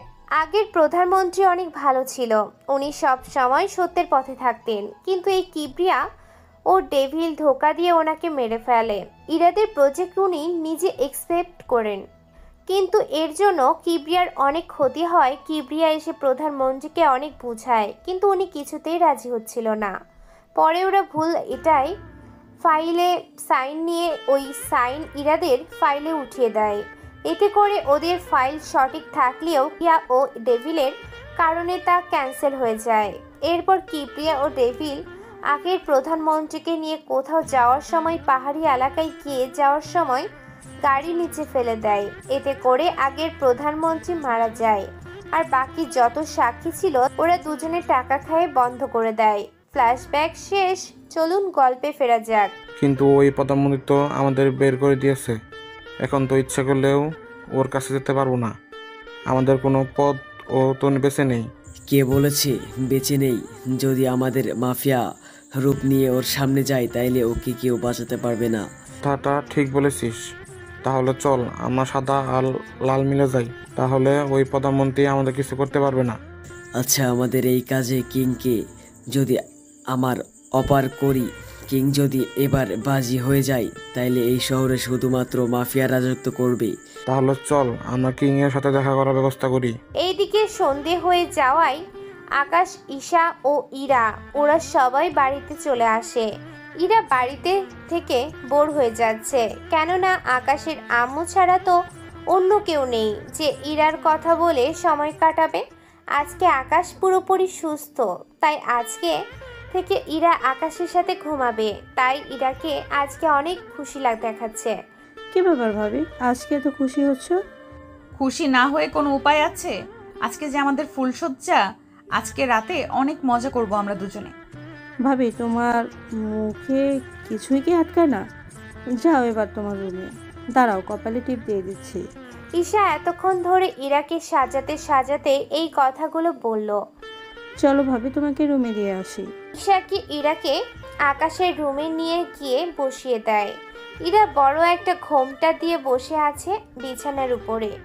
কিছুক্ষণ পর আকাশ আসে রুমে। আকাশ আসতেই ইরা বিছানা থেকে নেমে আকাশকে জড়িয়ে ধরে। এইদিকে আকাশ ভাবছে, কোথাও না আমার পায়ে সালাম করবে, তা না করে জড়িয়ে ধরে রেখেছে। দেখো, অন্য সবার মতো আমরা ফুলসজ্জা পালন করব না। কেন? তাহলে কি রকম করব? লাইট অফ করে আসো, তারপর বলছি। আকাশ লাইট অফ করে বিছানায় আসতে গেলে ইরা আকাশকে জড়িয়ে ধরে বিছানায় নিয়ে আসে। এরপর যা হলো তা আপনাদের বলার মতো না, তা আপনারা নিজেরাই না হয় বুঝে নিন। পরের দিন সকালে ইরা ভেজা চুলে আয়নার সামনে বসে আছে, সাথে চুল আঁচড়াচ্ছে। তখন আকাশ ঘুম থেকে উঠে ইরার দিকে তাকিয়ে আছে। ইরা বুঝতে পেরে, এই যে মিস্টার, এমন করে কি দেখছো? কই কিছু না তো, আমি তো এমনি এমনি তাকিয়ে আছি। আচ্ছা, আমাকে তো অফিসে যেতে হবে, তাড়াতাড়ি করে রেডি হয়ে নিতে হবে। এই যে তোমার কোথাও যা হচ্ছে না, তুমি কয়েকদিনের ছুটি নাও। কেন? আমি তো বিকালের আগেই অফিস থেকে চলে আসি। কি করব আমি, বাড়িতে একা একা ভালো লাগে না। তাহলে এখন কি করতে হবে? কি করতে হবে? এখন তুমি অফিসে যাও, তবে তাড়াতাড়ি ফিরে আসবা। আকাশ ফ্রেশ হতে চলে যায়। ফ্রেশ হয়ে ইরা প্রতিদিনের মতো আকাশকে রেডি করে দেয়। আকাশ ঈশাকে নিয়ে বেরিয়ে পড়ে, কিন্তু এখন পর্যন্ত ইরা আকাশের আসল পরিচয়টা জানেনি। এইদিকে আকাশ অফিস করে তখন একটা কল আসে, তাও অন্যভাবে। কলটা রিসিভ করে আকাশ শুধু হ্যাঁ বলে, এরপর কল কেটে দেয়। কল কাটার পর আকাশ দুপুরের পর থেকে বাকি মিটিংগুলো ক্যান্সেল করে দেয়। দুপুরে আকাশ বাড়িতে আসে, তাও ঈশাকে নিয়ে। ঈশাকে বাড়িতে রেখে আকাশ বের হয়ে যায় একা একা। আকাশ ওই গাছের ভিতর থাকা রাস্তা দিয়ে মাটির নিচে চলে যায়। কেন ডেকেছো? বস, সাদালাল মানে কিবরিয়া ও ডেভিল আপনার সাথে কথা বলতে চায়, তাও সরাসরি। আমি জানি ওরা কেন দেখা করবে। তুমি ওদের সাথে কথা বলে ওদের জানিয়ে দাও আজকে বিকাল 4টা ওদের নদীর ধারে যে জঙ্গলটা আছে ওখানে আসতে বলো। তাহলে তো 30 মিনিট বাকি আছে। আসিফ কল দিয়ে ওদের বলে দেয় এবং জায়গা ও সময় জানিয়ে দেয়, কেননা বেশি সময় না থাকায় ওরা গাড়ি নিয়ে বেরিয়ে পড়ে। এইদিকে আকাশও রেডি হয়ে নেয়, তবে অন্যভাবে। কিবরিয়া ওই ডেভিল ওরা ওখানে আগে গিয়ে বসে আছে। এইদিকে আকাশ ওখানে গিয়ে ওর চেয়ারে বসে থাকে। বলুন মিস্টার ডেভিল, কেন আমার সাথে হাত মিলাতে চান? আপনি কি করে বুঝলেন আমরা আপনার সাথে হাত মেলাতে চাই? আমি হচ্ছি কিং, আমি জানি না এমন কোনো কথা নেই, বুঝতে পেরেছিস? সবাই কখন জানেন তখন দিন আপনি আমাদের দলে থাকবেন কি থাকবেন না। আমি তোদের দলে কেন থাকবো? দেখুন, আপনি যদি আমাদের চলে থাকেন তাইলে আমাদের অনেক উপকার হতো। সে স্বপ্ন ভুলে যান, অন্য কিছু বলার থাকলে না হয় বলতে পারেন। না, আর কিছু বলার নেই। আপনি আমাদের সাথে থাকলে এই দেশে আমরা রাজত্ব করতাম, কিন্তু আপনি যখন থাকবেন না তখন কি আর করার। ওই দিন মিটিং শেষ করে ওরা যে যেখানে পেরেছে চলে গিয়েছে। অন্যদিকে কিবরিয়া ও ডেভিল ওরা দুজনেই নিরাশ হয়ে নিজেদের রাস্তায় ফিরে এসেছে। এসে নিজেদের মধ্যে বলতে থাকে, কি ভেবেছিলাম আর কি হলো। আমিও তো ভেবেছিলাম কিং আমাদের সাথে থাকলে 2-3 দিন পর ওই আকাশের উপর আক্রমণ করব, কিন্তু কিং রাজি হলো না। আচ্ছা, ওই আকাশের গার্লফ্রেন্ডকে যদি তুলে নিয়ে আনি তাইলে তো আকাশকে আমাদের কাছে আসতেই হবে। বুদ্ধিটা তো মন্দ বলিসনি। তাহলে প্ল্যান কর কবে এই কাজটা করা যায়। কেন না বাড়ি থেকে তুলে আনা সম্ভব না। তাহলে ও যখন বাড়ি থেকে বের হবে তখন না হয় সিস্টেম মতো। তাইলে এখন সুযোগের অপেক্ষায়। অন্যদিকে আকাশ আসিফকে নিয়ে ওদের আস্তানায় বসে আছে। তখন আসিফ বলে, বস, আপনি ওদের প্রস্তাবে রাজি হয়ে যেতেন, তাহলে ওরা সারা জীবন আমাদের হয়ে কাজ করত। ব্যাপারটা এটা না, ওরা আমাদের সাথে এই কারণেই হাত মিলাতে চায় যাতে করে ওরা আমাদের শক্তিকে কাজে লাগিয়ে কারো ক্ষতি করতে পারে। ওরা ক্ষতি করা শেষ হয়ে গেলে দেখবে আমাদেরকেই আর চিনবে না। বস, এমনটা হলে পরে আমরা ওদের মেরে ফেলবো। তাছাড়া ওদের দলে যাওয়ার কোনো কাজ নেই, ওরা এমনিতেই খারাপ, তাই ওদের সাথে যাওয়াটা ঠিক হবে না। যেমনটা আপনি চাইবেন বস। আমাদের লোকজনকে প্রস্তুত থাকতে বলবে, কেননা ওরা যে কোনো মুহূর্তে আক্রমণ করতে পারে। আমি এখন যাচ্ছি, প্রয়োজন হলে কন্ট্যাক্ট করবে। আকাশ চলে আসে ওখান থেকে। এইদিকে ইরা বাড়িতে বসে বসে ঈশার সাথে গল্প করছে, কেননা বাড়িতে কেউ না থাকায় ইরার সময় কাটে না। এইদিকে আকাশ চলে আসে বাড়িতে এসে ফ্রেশ হয়ে নেয়, কিন্তু ইরা রুমে না থাকায় আকাশ ইরার রুমে গিয়ে দেখে আছে কি না। ওখানে গিয়ে ইরাকে দেখতে পায় ইরা ঈশার সাথে গল্প করছে। তখন ইরা ওখানে আকাশকে দেখতে পায়। আরে তুমি কখন এলে? এই তো 20 মিনিট হলো। তাহলে আমাকে ডাকলে কেন? কি করব আমি? তুমি, ঈশা, আব্বু তোমরা কেউই বাড়িতে থাকো না। আম্মু যাও থাকে, উনি কাজ করতে করতে সময় পায় না। আমি একা মানুষ, সময় না কাটলে কি করব? তাছাড়া আজকে ঈশা অনেক তাড়াতাড়ি চলে এসেছে, তাই আমি ওর সাথে গল্প করতে চলে এলাম। গল্প করা শেষ হলে রুমে আসো। তুমি যাও, আমি 30 মিনিট পর আসতেছি। আকাশ রুমে গিয়ে রেস্ট নিতে থাকে। এই দিকে ইরা কিছুক্ষণ পর নাস্তা নিয়ে আকাশের রুমের কাছে আসে। এই নাও নাস্তা করো। তুমি এই সময়ে নাস্তা কেন আনতে গেলে? দেখো তুমি অনেক দুর্বল, তাই খেয়ে শক্তি বাড়াতে হবে। বুঝলাম, তাহলে খাইয়ে দাও। ইরা আকাশকে খাইয়ে দিতে থাকে। সাথে আকাশ ও ইরাকে আকাশের খাওয়া শেষ হলে ইরাকে বলে, আমি অনেক টায়ার্ড, কিছুক্ষণ ঘুমাবো। ঘুমাবে তো ভালো কথা, ঘুমাও। আমি একা ঘুমাবো নাকি? তুমি কি বাচ্চা যে একা একা ঘুমাতে পারবে না? তুমি থাকো, আমি গেলাম। বলেছিলাম না আমি একা একা ঘুমাবো না, তাও আমার কথা শুনলে না। এখন এভাবে পড়ে থাকো। দেখো ভালো হবে না কিন্তু, তুমি আমাকে ছাড়বে কিনা তা বলো। একটু ছাড়বো না, তুমি কিছু করতে পারলে করো। এরপর ইরা যা করলো তা আপনাদের সাথে শেয়ার না করাই ভালো, কারণ সব ধরনের কথা শেয়ার করা যায় না। রাত 11টা বাজে। ঈশা দরজার সামনে এসে বেল বাজায়। আকাশ ও ইরা যখন রুমে থাকে তখন ঈশা বেল বাজিয়ে ভিতরে ঢুকে। আকাশ আর ইরা ঘুম থেকে উঠে দরজা খুলে দেয়। ভাইয়া ভাবি তোমরা ঘুম থেকে কখন উঠবে? ফ্রেশ হয়ে আসো, ডিনার করতে হবে। তুই যা, আসছি আমরা। তাড়াতাড়ি আসবি কিন্তু, 15 মিনিটের ভিতরে আসবি। ঠিক আছে। এইদিকে আকাশ ও ইরা একসাথে ওয়াশরুমে ঢুকে যায়, কেননা ওরা একজন একজন করে গেলে অনেক সময় লেগে যাবে। তাই একসাথে গেল। 15 মিনিটও বেরিয়ে এলো। ওরা নিজেদের হাত মুখ মুছে নিচে নেমে আসতে থাকে। দেখো তো ওরা আসছে না কেন? ওই তো ওরা চলে এসেছে। আকাশ ও ইরা ওরা দুজনে নিচে নেমে এসে ডিনার করে নেয়।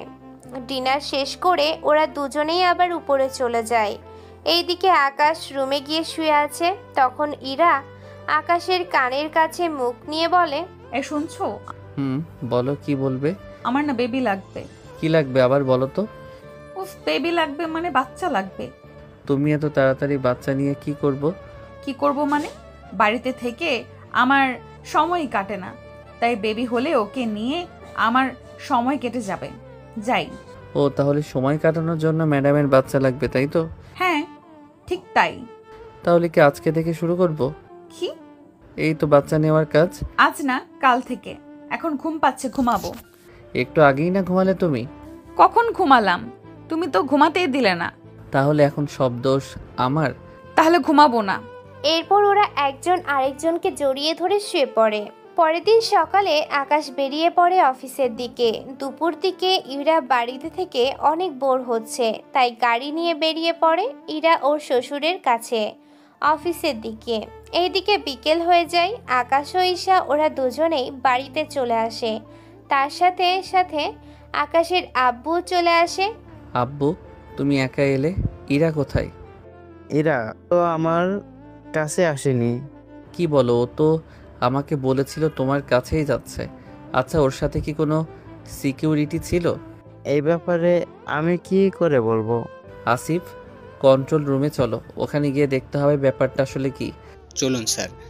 ওরা কন্ট্রোলে গিয়ে দেখে ইরা গাড়ি নিয়ে বেরিয়ে পড়ে। তবে সাথে কোনো সিকিউরিটি ছিল না, কেননা সিকিউরিটি আসতে চেয়েছিল কিন্তু ইরা সাথে করে নিয়ে আসেনি। গাড়ি বাড়ি থেকে বের হয়ে আকাশের আব্বুর অফিসের রাস্তা ধরে যেতে থাকে। আসিফ, ও তো রাস্তা ঠিক ধরেই গিয়েছে, তাহলে ও গেলটা কোথায়? এখন ম্যামকে কই খুঁজবেন কি করে? প্রতিটা রাস্তায় সিসিটিভি আছে, এখনই চেক করে দেখো ইরার গাড়িটা কোন জায়গায় পর্যন্ত গিয়েছে। তাহলে আমাদের ট্রাফিক নিয়ন্ত্রণ অফিসে যেতে হবে। তাহলে চলো ফার্স্টলি। আকাশ আসিফকে নিয়ে বেরিয়ে পড়ে সাথে সিকিউরিটি নিয়ে। ওরা ওই অফিসে গিয়ে আকাশের বাড়ি থেকে শুরু করে সব ভিডিও দেখতে থাকে। ওরা ভিডিওতে ইরা গাড়ি লাস্ট জঙ্গলের পাশে রাস্তার দেখে, কেননা এরপর আর গাড়ির সামনে এগোয়নি। স্যার, তার মানে যা কিছু হয়েছে ওই জঙ্গলের মধ্যে পাওয়া যাবে। তা তো যাবে, কিন্তু ওকে যারা নিয়ে গিয়েছে ওরা তাহলে আমার সাথে কন্ট্যাক্ট কেন করছে না? ওটাই তো জানার বিষয়। এমনটাও তো হতে পারে ওদের শুধুমাত্র ম্যামের প্রয়োজন হয়েছিল, তাই ওনাকে নিয়ে গিয়েছে। এখন আমাদের তাহলে ম্যামকে এই জঙ্গলের ভিতর খুঁজে দেখতে হবে। তার আর প্রয়োজন পড়বে না। এখন কয়টা বাজে? এই তো স্যার, রাত 11টা বাজে। বাসায় চলো। তাহলে ম্যাম? যা বলছি তাই করো। আকাশ ও আসিফ বাসায় চলে আসে। বাসায় এসে ওরা দেখে তা বাড়িতে ঈশা ও আকাশের বাবা মাকে ধরে কান্না করছে। তার মানে আমার আন্দাজই ঠিক হয়েছে। কি স্যার? বাকিটা না হয় ইরার মুখ থেকে শুনে নিব। আকাশকে দেখে ইরা দৌড়ে এসে জড়িয়ে ধরে। কোথায় গিয়েছিলে তুমি? তোমাকে কোথায় না খুঁজেছি আমি। ওরা আমাকে তুলে নিয়ে গিয়েছিল, তারপর আমাকে নিয়ে একটা ফাইলে সাইন করিয়ে নেয়, তারপর আমাকে ছেড়ে দেয়। এক্স্যাক্টলি কি হয়েছিল ওখানে? তাহলে শোনো, আমি যখন গাড়ি নিয়ে বের হই তখন জঙ্গলের কাছে কয়েকটা গাড়ি এসে আমার পথ আটকায়। পরে গাড়ি থেকে নেমে আমাকে ওদের গাড়িতে উঠিয়ে নেয়। এরপর কি হয়েছে? এরপর আমার কিচ্ছু মনে নেই। 2 ঘন্টা পর আমার জ্ঞান ফিরে দেখি 2জন লোক আমার সামনে দাঁড়িয়ে আছে। ওরা আমাকে একটা ফাইলে সাইন করতে বলে। ওই ফাইলটা কিসের ছিল? ওমা, আমাকে বলনি, তবে এতটুকু বুঝতে পেরেছি কোনো প্রজেক্টের ফাইল হবে। দেখো তো ওই লোকগুলো এরা কিনা। আকাশ পকেট থেকে কয়েকটা ছবি বের করে ইরাকে দেখায়। হ্যাঁ, এই 2জন লোক ছিল। আসলে তোমাদের যে প্রজেক্টটা ছিল ওই প্রজেক্টটা তোমার হাত দিয়েই ক্যান্সেল করিয়ে নিয়েছে। কি বলো? তাহলে এখন কি হবে আমাদের? চিন্তা করো না, আমি তো আছি। তুমি তো থাকবেই, কারণ তুমি তো এই রাজ্যের প্রধানমন্ত্রী, তাই না? ইরার কথা শুনে আকাশ একটু আশ্চর্য হলো না, কারণ কিবরিয়া ও ডেভিল আকাশের আসল পরিচয় ইরাকে বলে দিয়েছে। জানি ওরাই তোমাকে বলেছে। ওরা বলেনি, আমি অনেক আগে থেকেই জানি। তুমি অনেক আগ থেকে জানতে, এরপরও আমাকে কিছু বলনি, কিন্তু কবে থেকে? মনে পড়ে কি সেই দিনটার কথা, যেদিন বিয়ের পর আমি তোমার অফিসে গিয়েছিলাম? ওই তোমাকে জড়িয়ে ধরার পর আমি তো ওখান থেকে চলে আসি বাসায়। তখন নিউজে আমি তোমার আর আমার ছবি দেখতে পাই। নিউজে বলা হয়েছে আমাদের দেশের প্রধানমন্ত্রী সে কিনা এভাবেই নিজের অফিসের সামনে একটা অন্য মেয়েকে জড়িয়ে ধরে। প্রথমে আমার মুখটা দেখেছিলাম। এরপর কি হলো? তখন আমি অনেক লজ্জা পেয়েছিলাম, কেননা আমি তো কোনো পরপুরুষকে জড়িয়ে ধরিনি কখনো। তাহলে এই নিউজে কি দেখাচ্ছে? পরে যখন তোমার চেহারা দেখলাম তখন আমি অবাক হই, সাথে খুশিও হই। তাহলে এতদিন অ্যাক্টিং কেন করলে? আমি চেয়েছি তুমি নিজের মুখে আমাকে তা বলো, কিন্তু তুমি তো বলবে না, তাই আমি না হয় বলে দিলাম আমাদের প্রজেক্ট। চিন্তা করো না, তোমার সাইন নিলে এই প্রজেক্ট ক্যান্সেল হবে না। এই প্রজেক্ট যতক্ষণ পর্যন্ত আমি সাইন না করব ততক্ষণ পর্যন্ত কেউ এই প্রজেক্টের কিছুই করতে পারবে না। সত্যি? ইরা খুশি হয়ে আকাশকে জড়িয়ে ধরে, আবার আকাশও বলে ওঠে, হ্যাঁ সত্যি। ভাবি, এবার ভাইয়াকে ছাড়ো, নয়তো ভাইয়া এখানেই শেষ হয়ে যাবে। আর আশেপাশে সবাই তাকিয়ে আছে। ইরা আশেপাশে তাকিয়ে দেখে সবাই ওদের দিকে কেমন করে তাকিয়ে আছে, তাই ইরা আকাশকে ছেড়ে দেয়। সত্যি আমি কতটা লাকি, তা না হলে দেশের প্রধানমন্ত্রীর বউ কি আর এমনি এমনি হয়েছি? সত্যি আমিও কতটা লাকি, নয়তো আমার সম্পর্কে কোনো কিছু না জেনে তুমি আমাকে বিয়ে করেছো। আচ্ছা যাক, সেসব কথা, তুমি ফিরে এসেছো, এতেই আমরা সবাই খুশি। আজকের পর থেকে তুমি একা একা কোথাও যাবে না, যেখানেই যাবে সাথে সিকিউরিটি নিয়ে যাবে। তোমাকে যারা নিয়ে গিয়েছে ওদের তো আমি দেখে নিব। ঈশা তোর ভাবিকে নিয়ে ভিতরে যা। ইরা আকাশকে নিয়ে ভিতরে চলে যায়। এইদিকে আকাশ পুলিশ অফিসারকে ডেকে নিয়ে আসে। জি স্যার, বলেন। যেখান থেকে পারেন মিস্টার কিবরিয়া ও ডেভিলকে যত তাড়াতাড়ি পারো গ্রেপ্তার করে নিয়ে এসো। জি স্যার, আমরা এক্ষুনি হেডকোয়ার্টারে তাড়াতাড়ি করে জানিয়ে দিচ্ছি। ওরা যত তাড়াতাড়ি পারবে ওদের দুজনকে গ্রেপ্তার করে নিয়ে আসবে। তবে সাবধানে থাকবে, ওরা কিন্তু পাল্টা গুলি করতেও পারে। আপনারা ওই রকম পজিশন নিয়ে তারপর যাবেন। ঠিক আছে স্যার, তাই হবে। পুলিশ অফিসার হেডকোয়ার্টারে সব জানিয়ে দেয়। অন্যদিকে সব ডেভিল ও কিবরিয়া খবর পেয়ে যায়, তাই ওরা ওখান থেকে পালিয়ে গিয়ে নিজেদের মধ্যে কথা বলতে থাকে। বলেছিলাম না ওই মেয়েটাকে মেরে ফেলি। এখন হয়েছেটা কি? আমাদের পিছনে প্রশাসন লাগিয়ে দিয়েছে, এখন আমাদের বাঁচাবে কে?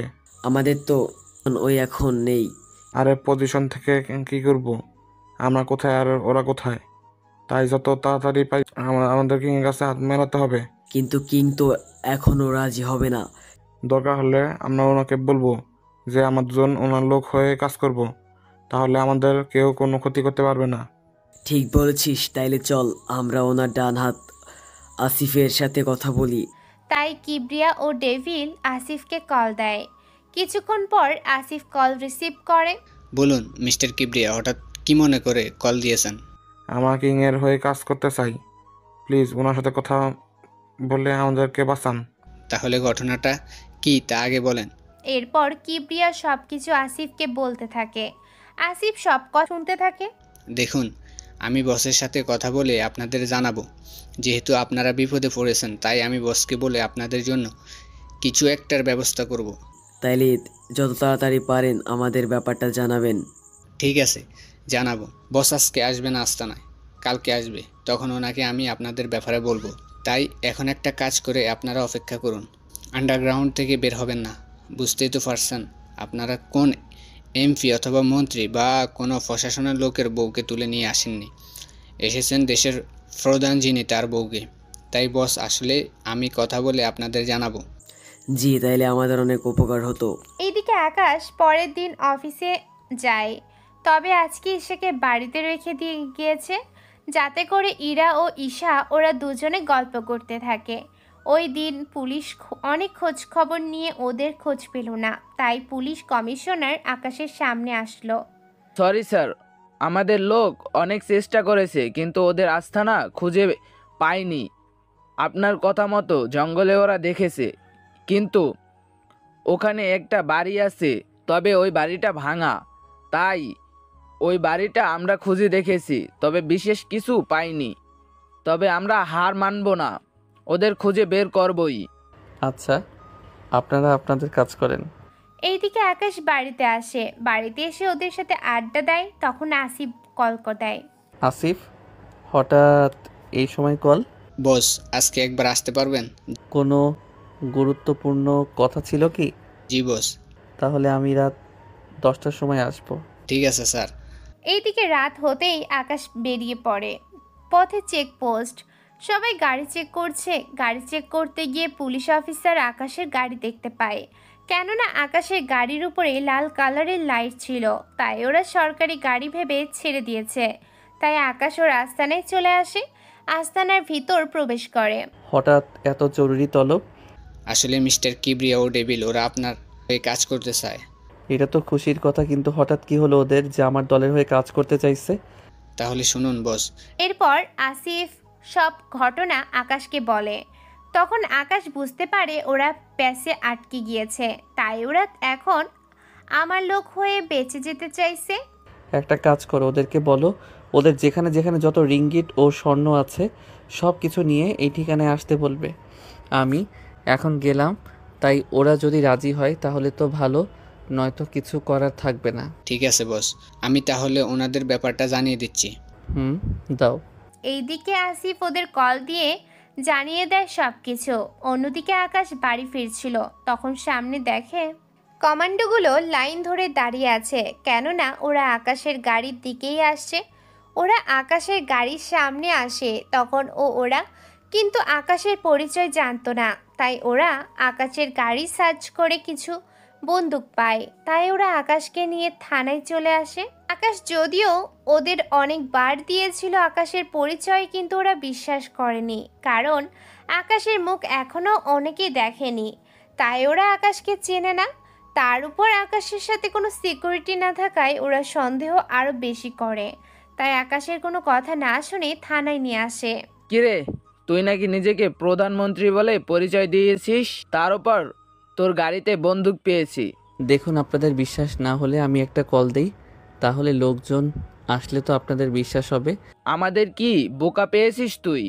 তুই তোর দলের লোকদের কল দিবি আর ওরা এখানে গ্যাঞ্জাম করবে, তা তো হতে দিতে পারি না।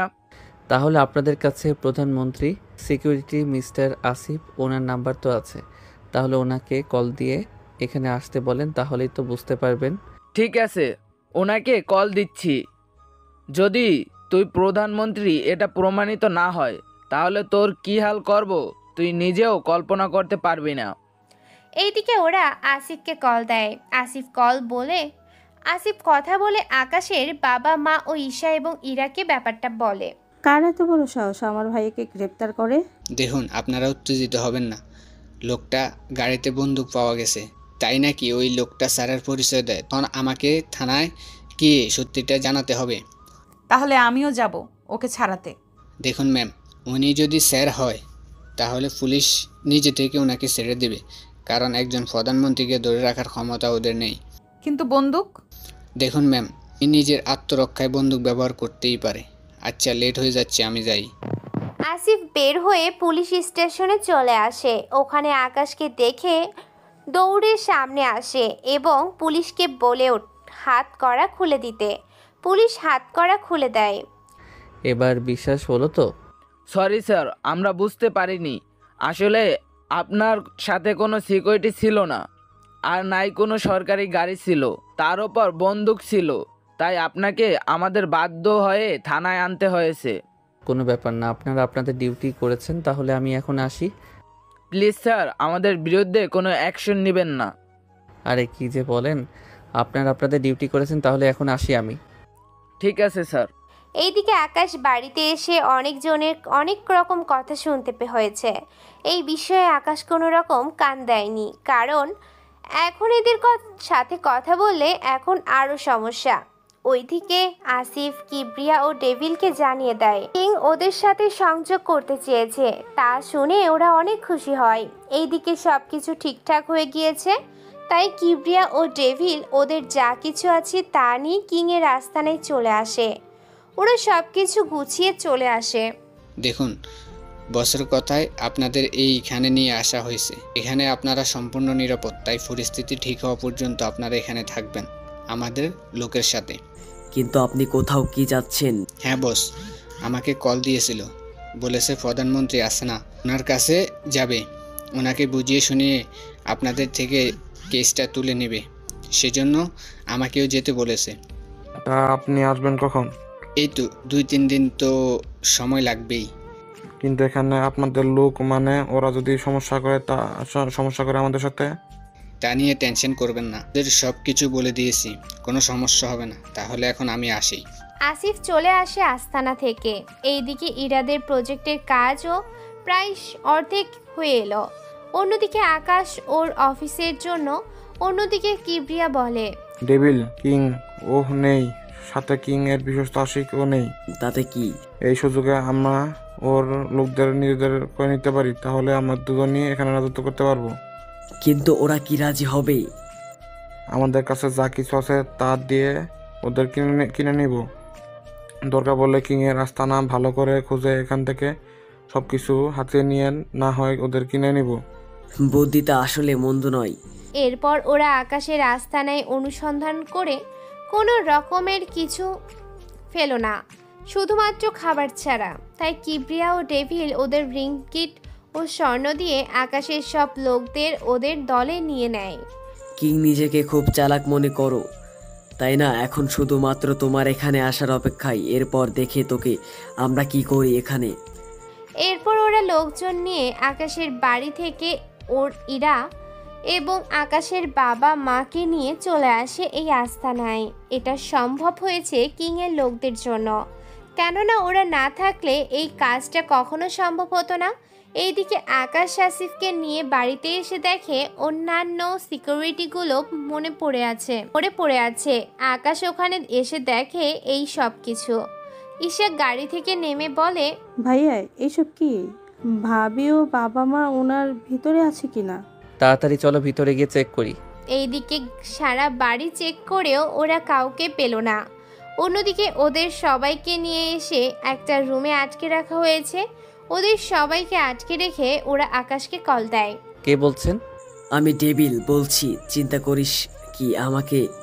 বলো। আমার স্ত্রী ও বাবা মা কোথায়? এত উত্তেজিত না হয়ে একটা ঠিকানা দিচ্ছি, তুই ওই ঠিকানায় চলে আয়। আসছি আমি। এইদিকে ওরা কিংয়ের লোকের মাধ্যমে আকাশের বড় একটা আস্তানার খবর জানতে পারে, কেননা আকাশ যখন কাউকে মারে তখন ওই আস্তানায় নিয়ে গিয়ে মারে। তাই ওরা এই আস্তানায় পথ ধরে ওখানে চলে যায়। ওখানে ওরা নিজেদের মতো করে চেয়ারে বসে যায়, সাথে ইরা ও আকাশের বাবা মাকে নিয়ে আটকে রাখে রুমে। আকাশ আসিফকে বলে, আসিফ রেডি হ। আকাশের কথা আসিফ বুঝতে পারে। আপনারা সবাই এখানে থাকবেন, যখন আমি সিগন্যাল দিব তখন ওই ঠিকানায় চলে আসবেন কমান্ডো নিয়ে। ঈশা, তুই এখন কমান্ডো হেডকোয়ার্টার চলে যা ওনাদের সাথে। আমি এখানে এসে তোকে কল দিব, তখন তুই এখানে আসিস। ঠিক আছে ভাইয়া, তুই হবে। এইদিকে আকাশ বেরিয়ে পড়ে সেই আস্তানায়। ওখানে গেলে ওরা সবাইকে আকাশকে বাহবা দেয়। আরে মিস্টার আকাশ, আপনি যখন এসেছেন তখন এই কাজকে একটা সাইন করে দিয়ে আপনার মন্ত্রী ওই বাবা মাকে এখানে থেকে নিয়ে যান। এই আছে এই কাগজে। এই কাগলে আছে আপনি আপনার পদ বেছে পদত্যাগ করে আমাকে প্রধানমন্ত্রী করছেন। তাহলে কিবরিয়া? আমি প্রধানমন্ত্রী হওয়ার পর এই পুরো মাফিয়ার রাজত্ব ওই করব। কিন্তু কিং বেঁচে থাকতে কি করে তা করবেন? আরে কিং এর সব লোককে আমরা কিনে নিয়েছি, তাই এখন কিং ওর ডান হাত, ওই আমাদের কিছু করতে পারবে না। বাবা মা ও ইরা ওদের এই হেলিকপ্টারে উঠিয়ে দে, আমি সাইন করে দিব। তাছাড়া আমি তো এখানে আছি নাকি? কথা ঠিক বলেছিস। ওই তোরা এদেরকে হেলিকপ্টারে উঠিয়ে দে। তখন আকাশ ওর পরিবারকে বলে, তোমরা চিন্তা করো না, আমি ফিরে আসবো, শুধু অপেক্ষা করো তোমরা। ওরা হেলিকপ্টারে উঠে চলে যায়। তখন আকাশ ওর পোশাক ছেড়ে কিংয়ের পোশাকে আসে এবং আসিফও ওর আগের পোশাকে চলে আসে। ওদের ওই রূপ দেখে ওখানে থাকা সবাই খুব ভয় পেয়ে যায়, কিন্তু কিংয়ের সব লোক থাকায় সাথে ওদের লোক, তাই ওরা ভরসা পায়।